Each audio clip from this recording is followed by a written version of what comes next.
ஏங்க செல்லுல 6000 ரூபாய் எப்போ வந்தது லாஸ்டா? லாஸ்டா எப்போ தெரியுமா வந்தது? 2400 லாஸ்டா வந்தது.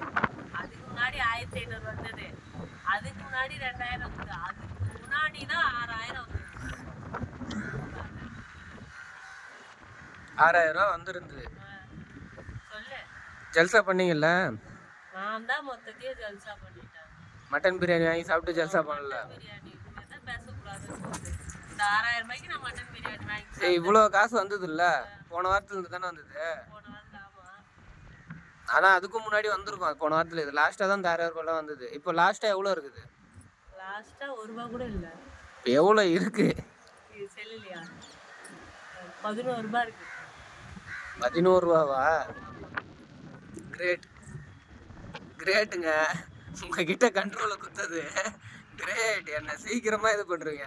ஆனா என்கிட்ட கண்ட்ரோல் இருந்ததுன்னு வச்சுக்கலாம். அதை பாருங்க, அது ஒரு பெரிய பில்டிங் இருக்குதா, அந்த பெரிய பில்டிங்கு, இந்த பெரிய பில்டிங்கு, இதோ ஒரு பெரிய பில்டிங் இருக்கு பாரு, இது எல்லாமே நான் வாங்கியிருப்பேன். இந்த பில்டிங் வாங்குற காசே இன்னும் காட்டல கடத்திய இல்ல வேற அந்த பில்டிங் வாங்கிட்டு வரோம். என் கண்ட்ரோல் இருந்தா இப்போ உங்க கண்ட்ரோல் இருந்து அவ்வளவு வந்தா 1 ரூபாய் தான் இருக்குன்றீங்க. 1 ரூபாய்ச்சு நான் ரஜினி சூப்பர் ஸ்டாரா நானே தூக்கி போட்டு பெரிய ஆள் ஆகுறதுக்கு?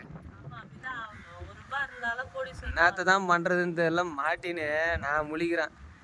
என்ன தவம் செஞ்சு புட்டோம், கணவராக ஆகி புட்டோம், பாவிவ மாட்டிக்கிட்டு முழிக்கிறான். வீட்டுக்காரு சந்தோஷமா மட்டன் பிரியாணி சாப்பிட்றாரு.